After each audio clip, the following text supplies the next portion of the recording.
लोकतान्त्रिक आन्दोलनमा मदन भण्डारीको योगदान। मान्छेहरूका भोकप्रति, रोगप्रति, मान्छेहरूका समस्याप्रति, शिक्षा र स्वास्थ्यका कुराहरूप्रति ऊ चिन्तित छ कि छैन र बोल्ने, लेख्ने, छाप्ने, सभा सङ्गठन गर्ने, पार्टीहरूमा लाग्ने, आफ्ना विचारहरू एक्सप्रेस गर्ने त्यो कुराप्रति ऊ वास्तवमा साँच्चै हार्दिक रूपले नतमस्तक छ कि छैन?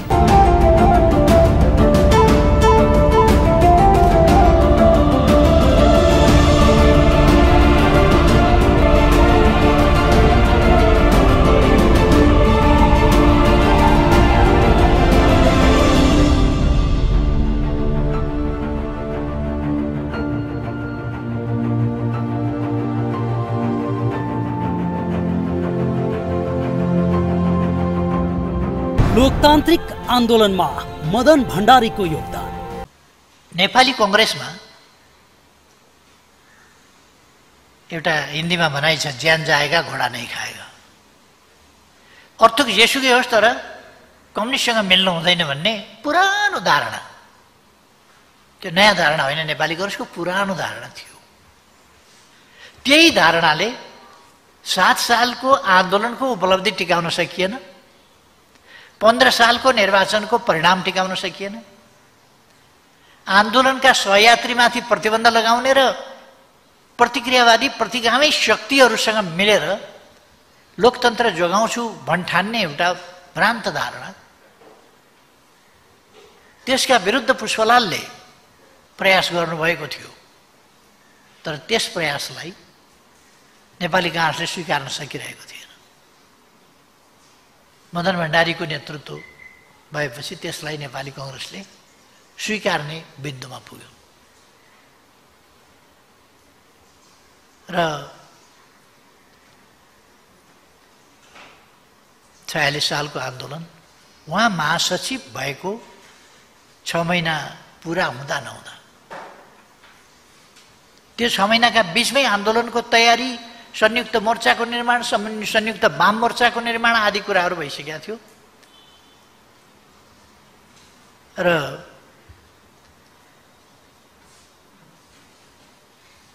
आजको माओवादीको त्यति बेलाको धार त्यस आन्दोलनमा सरिक हुन मानिराखेका थिएन।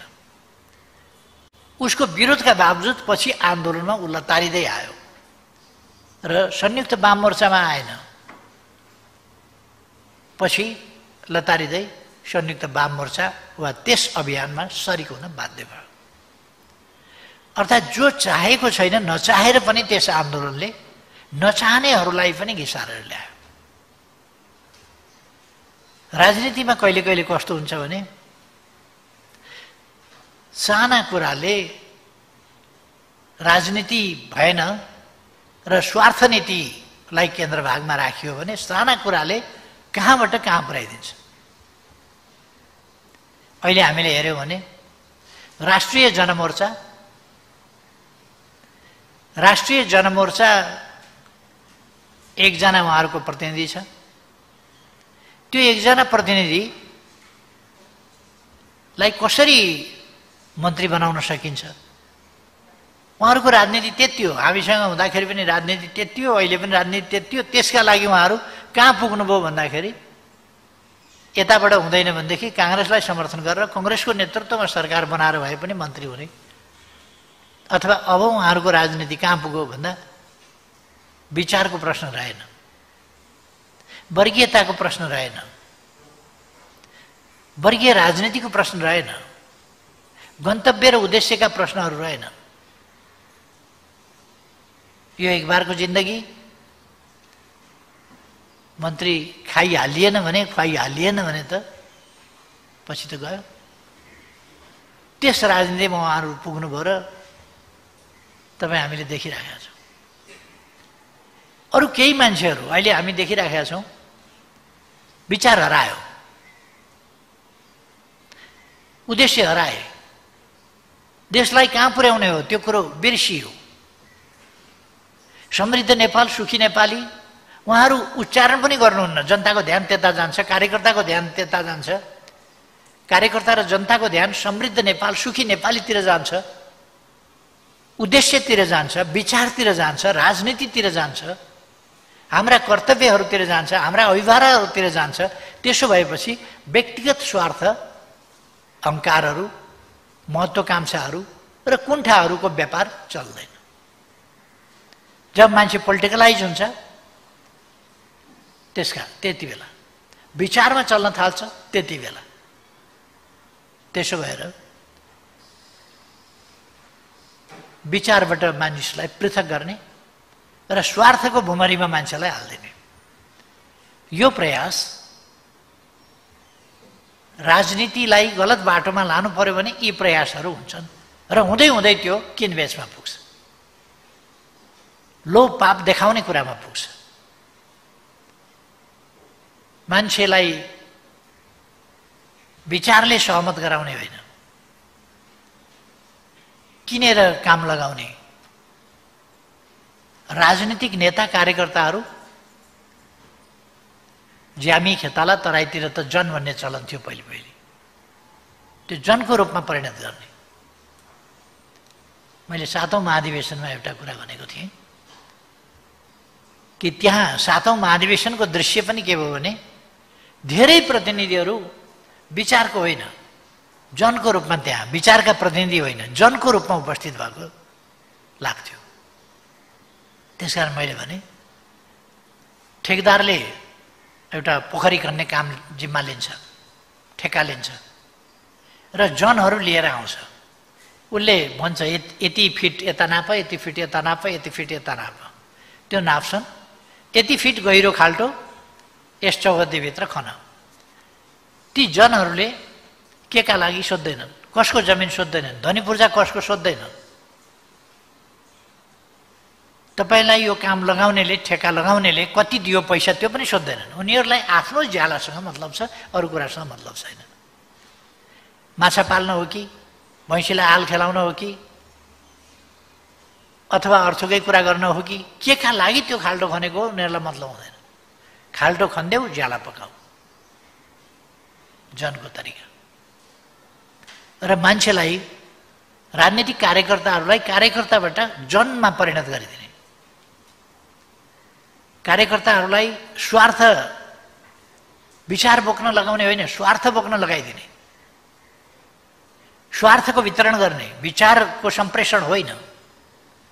विचारको सम्प्रेषणका ठाउँमा स्वार्थको वितरण र झुट र बेइमानीको सहारा लिने। तपाईँ हामीले सुन्यौँ होला, सबैले सुने जस्तो लाग्छ मलाई। माधव नेपाल भन्ने एकजना काङ्ग्रेसका पछाडि कुद्ने मान्छे छन्। अहिले नेपालको राजनीतिमा सबैजसोले नै चिन्छन् प्राय, किनभने असाध्यै चर्चा भइराखेको छ कि यतिसम्म पनि मान्छे पतन हुन सक्दो रहेछ।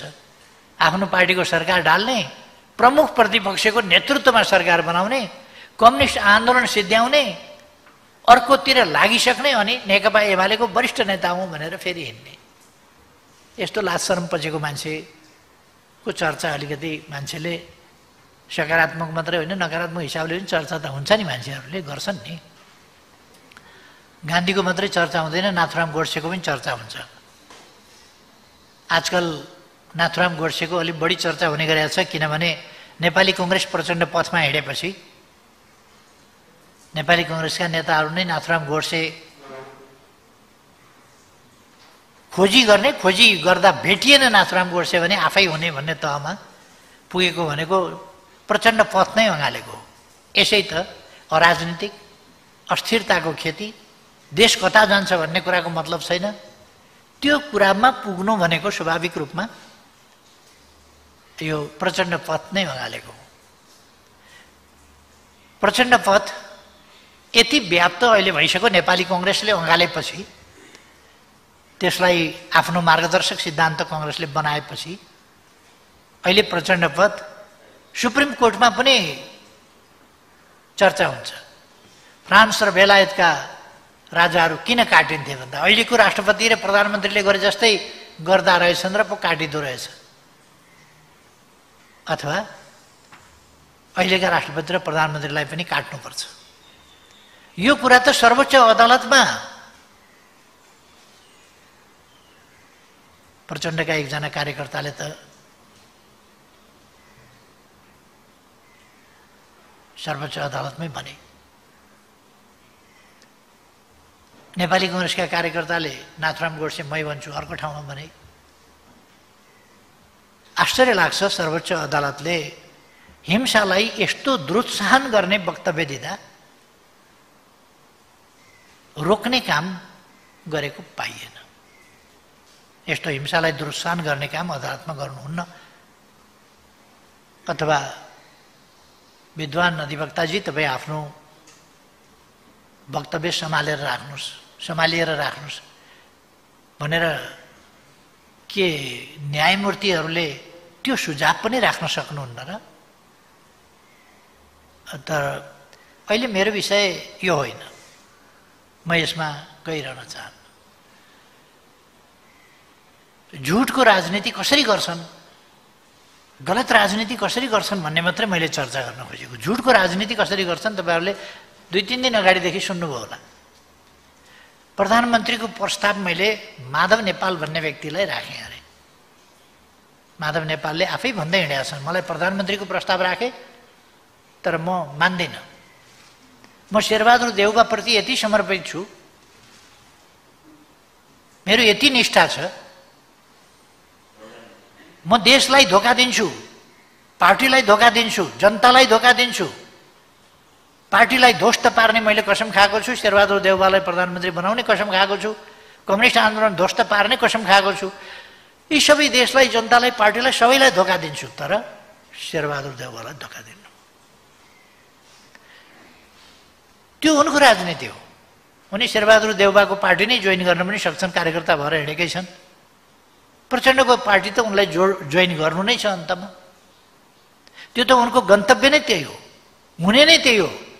मैले धेरै महिना अगाडि भनेको थिएँ माधव नेपाल भनेको प्रचण्डको एउटा मामुली कार्यकर्ता हो, मामुली कार्यकर्ता। तर अहिले धाक के लगाएर हिँडेका छन् भने केपी ओलीले मलाई प्रधानमन्त्रीको प्रस्ताव राख्यो भनेर। मलाई बौला कुकुरले टोक्या छ र? कोही काम नपाएर, कोही नेपालमा नभेटाएर यस्ता मान्छेलाई प्रधानमन्त्रीको प्रस्ताव केपी ओलीले राख्ला? यो आफै आफ्नो महत्ता बढाएर मलाई त प्रस्ताव राखेको छ, कहिले अध्यक्षको प्रस्ताव राखेको छ भन्छ, कहिले प्रधानमन्त्रीको प्रस्ताव राखेको छ भन्छ।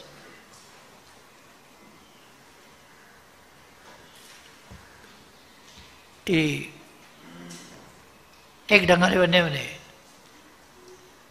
प्रचण्डका पुच्छर हुन्। पुच्छर भएपछि जन्तु पूर्वतिर फर्क्यो भने त्यो पश्चिमतिर हुन्छ, पश्चिमतिर फर्क्यो भने त्यो पूर्वतिर हुन्छ। पछाडि पछाडि पछाडि सँगै हुन्छ क्या त्यो। उनी यता जाउँ भन्यो भने त्यतै पछि पछि लाग्छ, कङ्ग्रेसतिर जाउँ भनेपछि पछि पछि लाग्छ। अस्ति महन्त ठाकुरजीलाई प्रधानमन्त्री बनाउन उहाँहरूले जोड गर्नुभयो, त्यो त डबलीमा भाषण गरेकै साथीहरूले सुन्नुभयो होला। महन्तजी तपाईँ प्लिज प्रधानमन्त्री भइदिनुहोस्। उहाँहरूले भन्नुभयो, शेरबहादुरजीलाई भन्नुभयो। अनि के भन्नुहुन्छ भने मैले त छोडेको, मैले त त्याग गरेको। कोही कतिजनाले त्याग गरेको, त्यतापट्टिका सबैले त्याग गरे हुन् कि प्रधानमन्त्री पद? एउटा शेरबहादुर मात्रै लोभी रहेछन् त्याग नगर्ने, अरू सबैले त्याग गरे हो कि? यस प्रकारका झुटका खेतीहरू गर्छन्।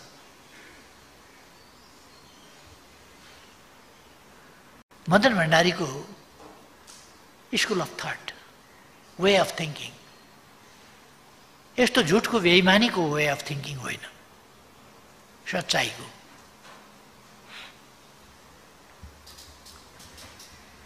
वास्तवमा हामीले सत्यको मार्ग अवलम्बन गर्नुपर्छ। देशप्रति निष्ठाको मार्ग अवलम्बन गर्नुपर्छ। एकछिनमा अहिले प्रचण्डले अस्ति राष्ट्रपति भन्दा त राजै राम्रो के भनेका, मान्छेहरूले छक्क माने। किन छक्क मान्ने? छेपारोले त रङ एक एकछिनमा फेर्छ त।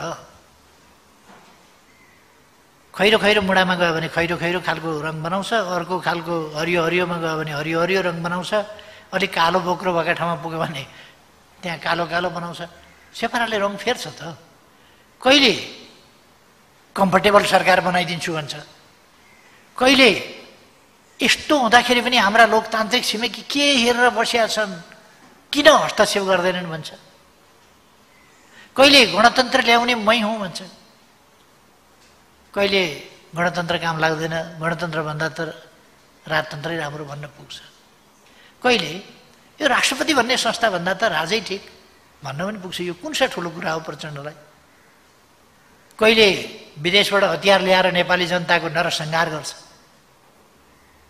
नेपाली जनताले दुःखले थुपारेका जम्मा गरेका पैसाहरू ब्याङ्कका ब्याङ्क लुटेर सखा बनाइदिन्छ, साना सहकारी कृषि सहकारी लगायत लुटेर खतम बनाइदिया हुन्छ, संरचनाहरू ध्वस्त पारिदिया हुन्छ, निर्दोष आबाल वृद्ध वनिता बाल बालिका समेत ध्वस्त पार्ने अमानवीय जघन्य त्यस प्रकारका क्राइम गरेको हुन्छ। कहिले बाँदरमुढे घटाउँछ, नियन्त्रणमा लिएर महिनौसम्म नियन्त्रणमा लिएर मानिसहरूको निर्मम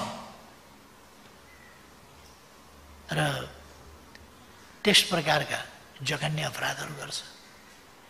अब अहिले फेरि लोकतन्त्रको मसिया भएर, जो लोकतन्त्रको विरुद्धमा जनयुद्ध कसका विरुद्ध लड्यो? कुन प्रणालीका विरुद्ध लडेको जनयुद्ध? मैले जनयुद्ध भनेको थियो। ती युवाहरूलाई परिवर्तनका सपना देखाएर, सुन्दर भविष्यको सपना देखाएर कसैलाई मराइदिए, कसैलाई अपाङ्ग बनाइदिए, कसैको घर व्यवहार क्षेत्र विच्छेद बनाइदिए। अरब जाने सुरु कसरी भयो? मान्छे देशभित्र होइन देश छोडेर भाग्नुपर्ने अवस्था कसले गर्दा आयो? तिनै मान्छे भाका फेरेर फेरि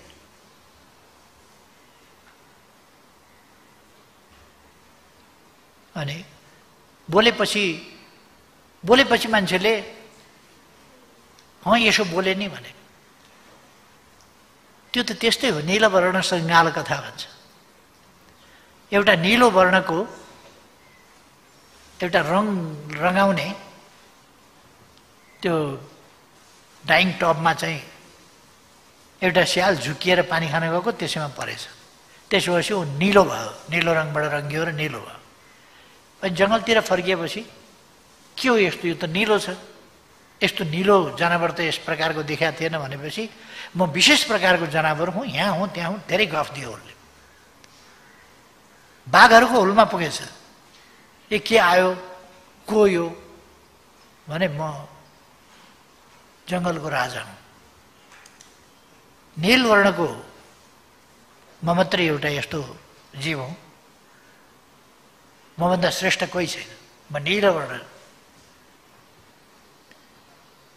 पत्याउँदै गए सबैले, होला भने गफै दिइराखेको थियो।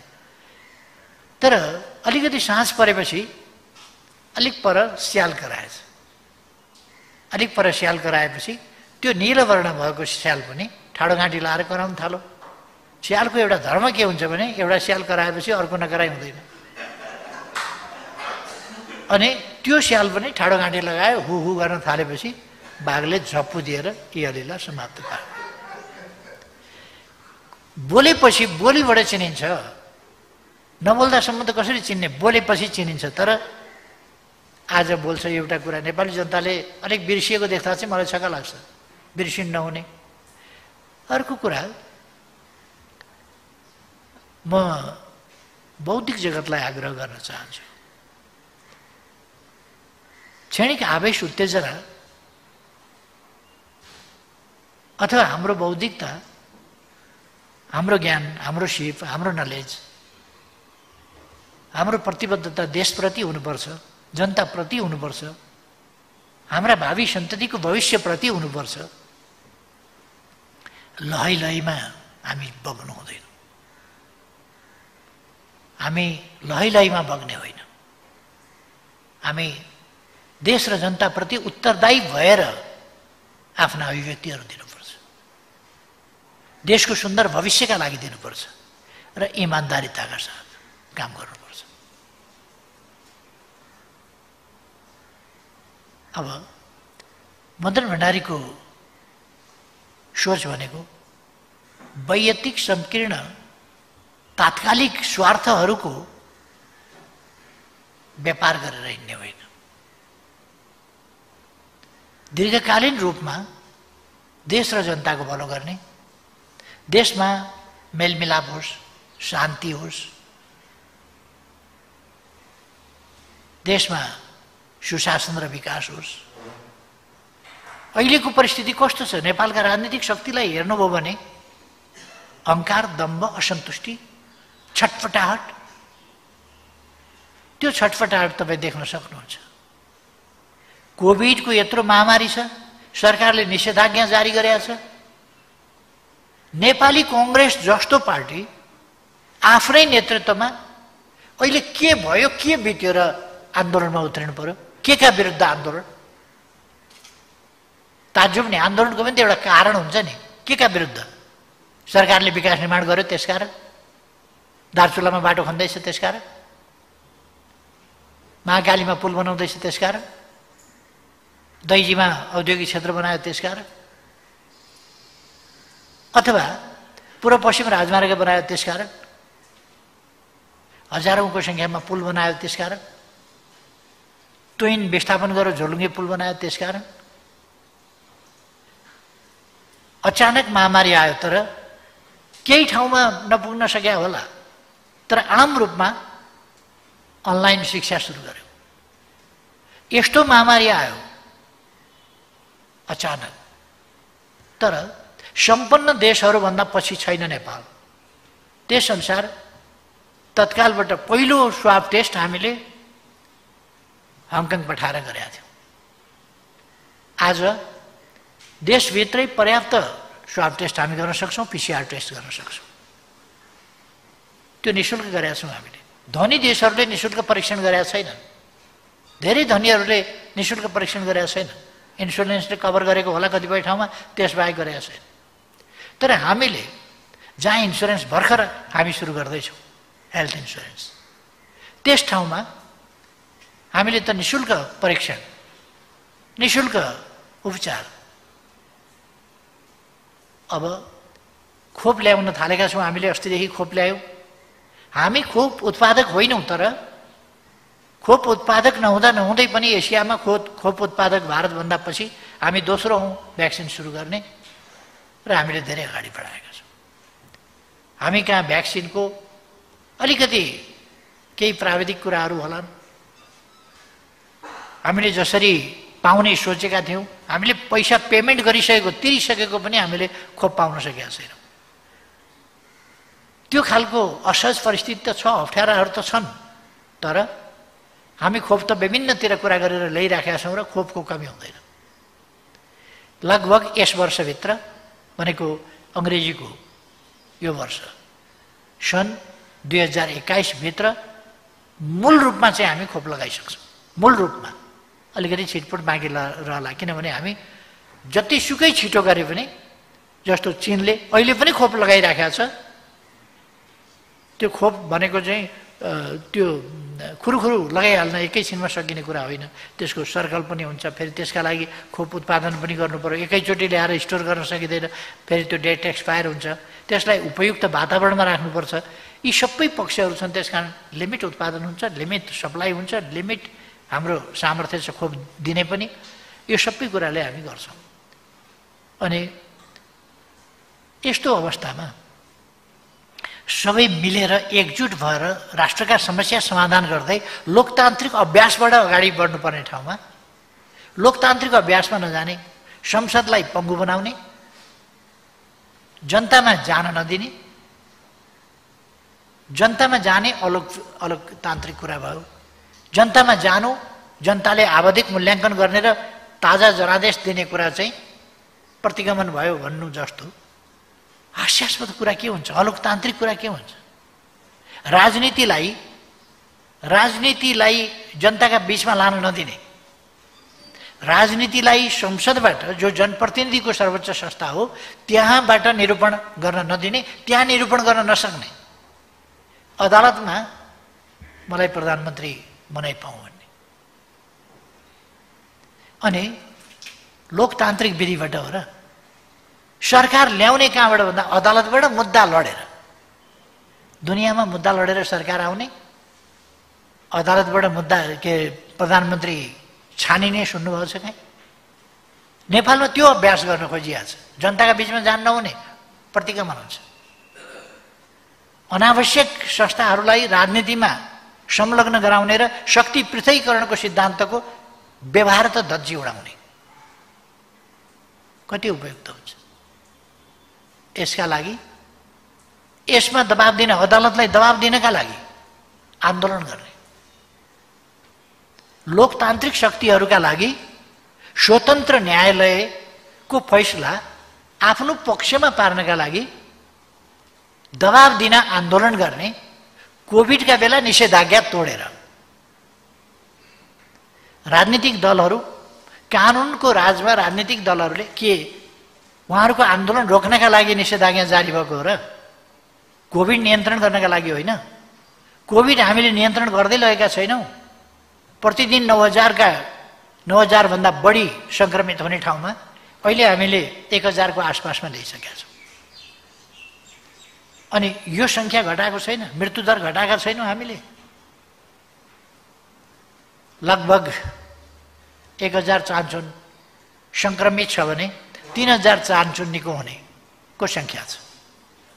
निको हुनेको सङ्ख्या सङ्क्रमितको सङ्ख्याभन्दा 3 गुणा बढी छ। यो हाम्रो सफलता होइन। यही सफलतालाई असफल पार्नका निम्ति अब निषेधाज्ञा तोड्ने, राजनीतिक दलहरूले जानी बुझिकन घोषणा गरेर निषेधाज्ञा तोड्ने हो भने अनि अरू के हुन्छ? अहिले संसद भवनलाई संसदीय क्रियाकलाप बाहेक अरू कुराका लागि प्रयोग गर्न दिइँदैन। तर तथाकथित बुद्धिजीवी भेला, तथाकथित पत्रकार सम्मेलन, तथाकथित नागरिक समाजका अन्तर्क्रिया के अब अन्तर्राष्ट्रिय सम्मेलन केन्द्र संसदले भाडामा लिएको यस खालका बगवासी कामहरूका लागि हो? यसै गर्ने हो भने अरूले किन नपाउने? प्रचण्डका कार्यकर्ता सभामुख हुने बित्तिकै अनि प्रचण्डले जे भन्यो त्यो कानुनभन्दा माथि, अभ्यासभन्दा माथि हुने? खैर, यसैमा मेरो टाउको दुखाइ होइन। मेरो चिन्ता लोकतन्त्रको भविष्यप्रति हो। यस अभ्यासले लोकतन्त्रको भविष्य कहाँ पुर्याउँछ? लोकतान्त्रिक प्रणाली, मौजुदा संविधानको आवश्यक समयानुकूल संशोधनप्रति मेरो विरोध छैन। समयानुकूल आवश्यक संशोधन त हुन्छ संविधानमा, तर संविधान नै च्यात्ने दिशामा उहाँहरू जो जाँदै हुनुहुन्छ र उल्टो हल्ला गर्दै हुनुहुन्छ, स्याल भुइँया मचाउँदै हुनुहुन्छ, केपी ओलीले संविधान च्यातो। जनताका बीचमा जाउँ भन्दा संविधान च्यातिन्छ। जनता, सार्वभौम सत्ता सम्पन्न जनताका बीचमा फैसलाका लागि जाउँ भन्दा संविधान च्यातिन्छ। चुनावै हुन नसक्ने खालको परिस्थितितर्फ र चुनाव हुनै नदिने र भोलि पनि गएर हेर्नु होला, कथम कदाचित उहाँहरूका हातमा पुग्ने हो भने चुनाव हुनेवाला छैन। चुनाव उहाँहरूका हातमा पुग्यो भने चुनाव हुनेवाला छैन। कस्ता तत्त्वहरू छन्? नेकपा एमालेको वरिष्ठ नेता हुँ भन्ने, नेकपा एमाले ध्वस्त पार्ने, कङ्ग्रेसको नेतृत्वमा सरकार बनाउने, कम्युनिस्ट आन्दोलनको रक्षाका लागि, लोकतन्त्रको रक्षाका लागि बन्ने अनुशासनहीन अराजक। योभन्दा अराजकताको नमुना अर्को के हुन्छ? दुनियाँको लोकतान्त्रिक हिस्ट्रीमा कुनै पनि प्रकारको कुनै पनि नामको पोलिटिकल मुभमेन्टभित्र माधव नेपाल जति यति अराजक, अनुशासनहीन र इमान नभएको मान्छे, जुन चिन्हमा भोट लियो, जुन पार्टीबाट भोट लियो, जुन आदर्शका लागि भनेर ढाँटेर हिजो भोट लिएर संसदमा आयो, जुन कार्यकर्तालाई ढाँटेर नेता बन्यो, यो बीचमै राजीनामा दिनु पर्दैन, मैले नयाँ राजनीति सुरु गरेँ, नयाँ विचार सुरु गरेँ भन्नु पर्दैन। उल्टै जिन्दगीभरि मदन भण्डारीको विरोध गर्ने, मदन भण्डारीका विचारको विरोध गर्ने। आज त यसो हेर्छु, मदन भण्डारीको जन्म जयन्तीको सन्दर्भमा वक्तव्य आइरहेछ।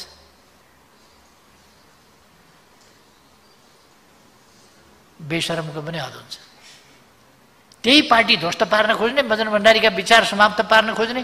मदन भण्डारी फाउन्डेसन गठन भयो भनेको सुन्दाखेरि उनीहरूलाई टाउको दुख्ने। जेठ 3 गते मदन आश्रित स्मृति दिवस मनाउँ भन्दा कम्युनिस्टले क्रिया गर्दैनन्, मानिँदैन भन्ने।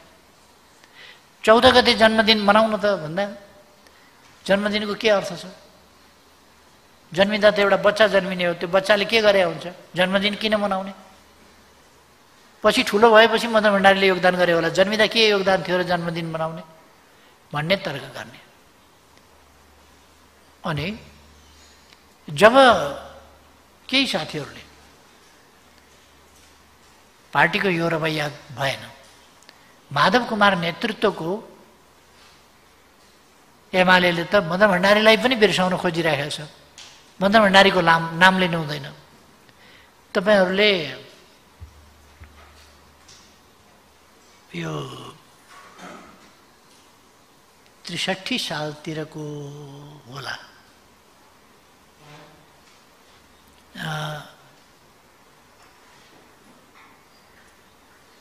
जेठ 1 गतेको, जेठ 1 गते 63 साल हुनुपर्छ अथवा त्यसको आसपास, जेठ 1 गतेको छलफल पत्रिकामा माधव नेपालको लेखको रूपमा, त्यो लेख होइन, उहाँले भनिदिएर त्यो टिपेर लेखको रूपमा प्रकाशित गरेको छ छलफलले। त्यो हेर्नुभयो भने थाहा हुन्छ। मदन भण्डारीको बारेमा माधव नेपालले के भन्छन् भने, हिमाल टाढाबाट हेर्दा राम्रो हुन्छ, राम्रो देखिन्छ, तर नजिकैबाट हेर्नेलाई थाहा हुन्छ। हामी मदन भण्डारीको नजिकै बसेर काम गर्नेलाई थाहा छ मदन भण्डारी कस्तो हो, के हो भन्ने। बाहिरबाट हेरेर राम्रो राम्रो भनेर हुन्छ? टाढाबाट त हिमाल पनि राम्रो देखिन्छ, नजिकै गएर हेर त कस्तो छ हिमाल, कतिको प्रिय हुन्छ नजिक गएर हेर।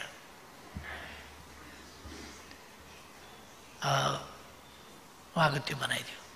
मदन भण्डारीका राम्रा राम्रा कुरा गर्ने, सकारात्मक पक्ष भनेर राम्रा राम्रा कुरा गर्ने, नकारात्मक कुरा गर्नु पर्दैन।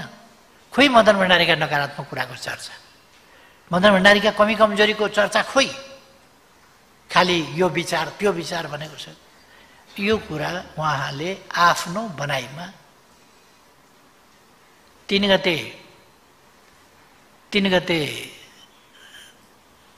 मङ्गलबार पर्थ्यो, आइतबारको उसमा। त्यसो भएपछि त्यो छलफलमा आएपछि मैले उसै दिन एउटा आर्टिकल लेखेँ र दृष्टिमा, मङ्गलबारको दृष्टिमा मैले छपाएँ त्यसको खण्डनमा।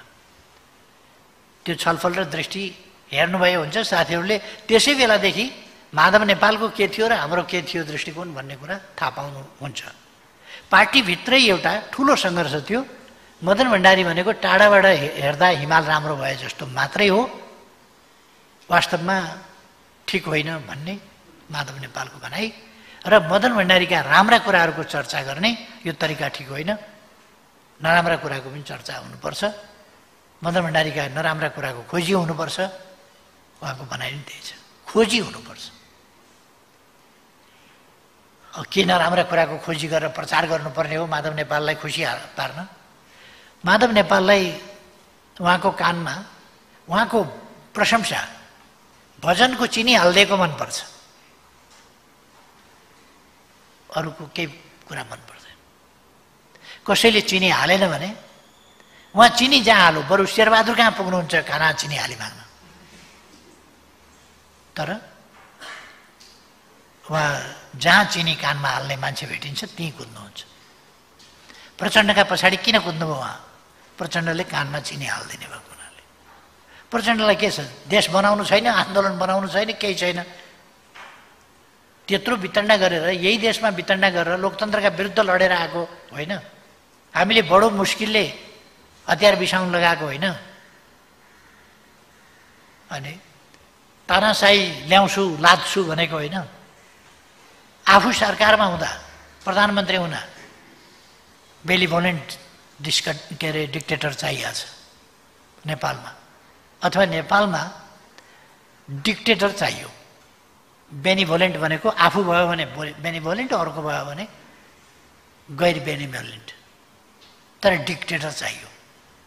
उहाँको भनाइ त त्यही हो। र उनले ल्याउन खोजेको एकदलीय एकाधिकारवादी तानाशाही त्यो व्यवस्था हो। उनीहरूको बिगबिगी चलेका बेला नै उनीहरूको शासन कस्तो हुन्छ भन्ने लक्षण देखिएको थियो।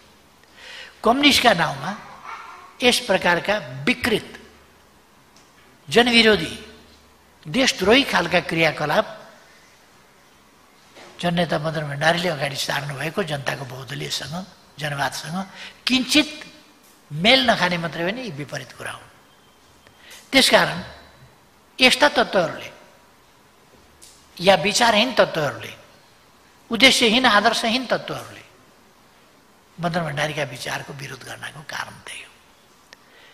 यी कछुवा जस्ता हो। यसो अनुकूल वातावरण भयो भने टाउको फुत्त बाहिर निकाल्ने, अलिकति प्रतिकूल देख्यो भने फुत्त टाउकोभित्र उल्ने। उनीहरूलाई अहिले मदन भण्डारीको नाम, माधव नेपालले मदन भण्डारीलाई कहिले पनि सम्झिनु नपर्ने, यसपल्ट चाहिँ मदन भण्डारीलाई सम्झिनुपर्ने र वक्तव्य दिनुपर्ने मदन भण्डारीलाई सम्झिए जस्तो गरेर। किनभने कार्यकर्ता अल्मल्याउनु छ। उनी काङ्ग्रेसको कार्यकर्ता भएर शेरबहादुर देउवालाई प्रधानमन्त्री बनाउन गइसकेपछि पनि आफू एमाले नै हुँ भन्छन्। एमालेको सरकार ढाल्नका लागि मतदान बहिष्कार गरेर बाहिर 27 जना लिएर जाँदाखेरि पनि कम्युनिस्ट आन्दोलनको रक्षाका लागि भन्छन्, जबकि उहाँ बनाउनु छ शेरबहादुरलाई। शेरबहादुर देउवालाई प्रधानमन्त्री बनाउनु चाहिँ कम्युनिस्ट आन्दोलनका हितका लागि छ, कम्युनिस्ट सरकार ढाल्नु चाहिँ कम्युनिस्ट आन्दोलनका हितमा छ भनेर व्याख्या गर्ने जस्ता अवसरवादको योभन्दा घिनलाग्दो रूप केही पनि हुँदैन। र नाङ्गो रूप, बद्दा रूप योभन्दा केही हुँदैन। त्यसै कारण आज कतिपय मान्छेहरू त्यसरी मदन भण्डारीको नाम लिइरहेका छन्। र मलाई के खुसी लागेको छ भने मदन भण्डारीको नाम यस्तो सशक्त चिज रहेछ कि बेठिक तत्त्वहरूले पनि मदन भण्डारीको नाम लिनुपर्छ। एक दिन म एउटा खोलाको बाटोबाट आउँदै थिएँ, अनि एकजना बच्चो मान्छे चाहिँ, अलि बच्चो ठिटो युवा, बाहुन रहेछ। अनि त्यो साँझमा त्यो खोलाको बाटो खोलो तरेर जानु परेछ। म खोलो तर्नै बाँकी थियो, ऊ खोलो तरेर मात्रै आइसकेको थियो, मैले खोलो तरेरै जान बाँकी थियो। त्यहाँ चाहिँ उसले गायत्री मन्त्र साह्रो पढिराखेको रहेछ बाटोमा हिँड्दाखेरि। ओम भूर्भुवस्व तत्सवितुर्वरेण्यं भर्गो देवस्य धीमहि धियो यो न प्रचोदयात् भनेर। अनि बाबु यो न बिहान न साँझ न केही, यो सन्ध्या बाटोमा हिँड्दा किन बडबडाएको छ, भूतप्रेत नलागोस् भनेर। भूतप्रेत नलागोस् भनेर गायत्री मन्त्र जपे अरे। यो जुनसुकै बाटो हिँड्ने, जस्तोसुकै बाटो हिँड्ने पनि डर लाग्यो भने गायत्री मन्त्र भने जस्तै मदन भण्डारी भनेपछि एउटा त्राण नि, यो त्यस्तै भइरहेको छ मदन भण्डारी। जबजका विरोधीले पनि जब ओम भूर्भुवस्व तत्सवितुर्वरेण्यं भर्गो देवस्य धीमहि धियो यो न प्रचोदयात्। जब भन्न नरुचाउनेले पनि भन्न परेको छ। मदन भण्डारीको नाम सुन्न नचाहनेले पनि आफैले बोल्न परेको छ। यो त्यस्तै एउटा रक्षा कवचको रूपमा जसलाई पनि, यो चाहिँ खुसीको कुरा हो।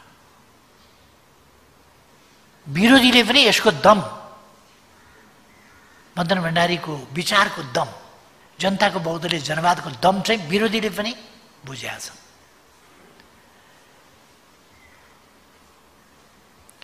मदन भण्डारीले नेपालको सन्दर्भमा एउटा विकट अवस्थामा आन्दोलनको वास्तविक वैचारिक र साङ्गठनिक अगुवाई गर्नुभयो। आफ्नो कालमा मदन भण्डारीको समयमा वैचारिक नेतृत्व अरू कसैले वैचारिक नेतृत्व गरेन। उहाँको वक्तव्यलाई जनताले असाधारण ढङ्गले मन पराउने कारण के हो भने उहाँको विचारमा, वक्तव्यमा खालि वक्तव्य मात्रै हुँदैन थियो, राजनीतिक खालको वक्तव्य, वक्तव्यका लागि वक्तव्य, क्षणिक वक्तव्य, त्यो भनिसकेपछि त्यसको उपादेयता सिद्धियो, त्यस्तो वक्तव्य मात्रै हुँदैन थियो। उहाँको वक्तव्यमा एउटा बाटो हुन्थ्यो, एउटा गन्तव्य हुन्थ्यो र त्यो बाटोमा हिँड्ने तरिका र उपायहरू हुन्थे, जसबाट युवाहरू, जनताहरू यस मार्गमा हिँडेर यहाँ पुगिने रहेछ है भन्ने कुराको स्पष्टता प्राप्त गर्थे, मार्गदर्शन प्राप्त गर्थे। त्यसकारण मदन भण्डारीको वक्तव्य मन पराउँथे र सुन्न आउँथे मान्छे, सुन्न लालायित हुने कुरा त्यही हो। अहिले त्यसपछि हामीले हेऱ्यौँ भने देशको बारेका, देशको लोकतान्त्रिक प्रणालीको बारेमा, लोकतान्त्रिक प्रणाली भनेको कस्तो हो भन्ने बारेमा आम नेताहरूले चर्चा गरे सुनिँदैन। जसले चर्चा गर्छ त्यो कुरा उनीहरूलाई डाइजेस्ट हुँदैन।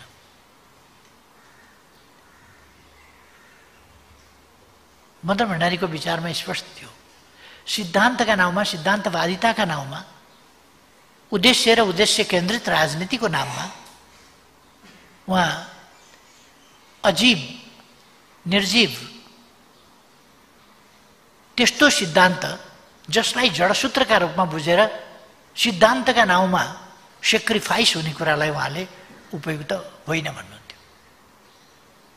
र उहाँ भन्ने गर्नुहुन्थ्यो, सिद्धान्तका लागि जीवन होइन, जीवनका लागि सिद्धान्त हो। सिद्धान्तलाई हामीले निर्जीव रूपमा, जडसूत्रको रूपमा होइन, अथवा एउटा नकलको रूपमा पनि होइन। हामीले सिद्धान्त जीवनका लागि हो, सिद्धान्तका लागि जीवन होइन भनेर सिद्धान्तहीन, आदर्शहीन ढङ्गले अगाडि बढ्ने पनि होइन। सिद्धान्त त चाहिन्छ नै, विचार त चाहिन्छ नै, उद्देश्य चाहिन्छ नै। त्यसै कारण सिद्धान्तका लागि जीवन होइन, जीवनका लागि सिद्धान्त हो। सिद्धान्तका लागि मर्नु पर्छ पनि पर्दैन पनि। मैले थुप्रै प्रसङ्गमा, थुप्रै ऐतिहासिक सन्दर्भहरूमा भन्ने गरेको छु, सिद्धान्तका लागि थुप्रैले जीवन आहुति दिएका छन्, थुप्रैले। नेपालमै थुप्रैले सिद्धान्तका लागि जीवन दिएका छन् र इतिहासमा स्वेच्छाले आफ्ना विचारका पक्षमा जीवन दिएका छन् धेरै मान्छे। यी प्रसङ्गहरू मैले थुप्रै ठाउँमा भनेको छु। मैले सुकरातको प्रसङ्ग भनेको छु। उनलाई भगाउन खोजियो तर उनले भाग्न मानेनन्। म आदर्शच्युत भएर, सत्यबाट पर हटेर, असत्यसँग सम्झौता गरेर, कायर भएर, पलायन भएर, भागेर जीवन जोगाउन तयार छैन। म सत्यका लागि, निष्ठाका लागि जीवन बलिदान गर्न तयार छु। उहाँले त्यो कुरा भन्नुभयो र विषको प्याला आफैले समातेर पिउनुभयो, तर भाग्न मान्नु भएन।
लोकतान्त्रिक आन्दोलनमा मदन भण्डारीको योगदान। मान्छेहरूका भोकप्रति, रोगप्रति, मान्छेहरूका समस्याप्रति, शिक्षा र स्वास्थ्यका कुराहरूप्रति ऊ चिन्तित छ कि छैन र बोल्ने, लेख्ने, छाप्ने, सभा सङ्गठन गर्ने, पार्टीहरूमा लाग्ने, आफ्ना विचारहरू एक्सप्रेस गर्ने त्यो कुराप्रति ऊ वास्तवमा साँच्चै हार्दिक रूपले नतमस्तक छ कि छैन।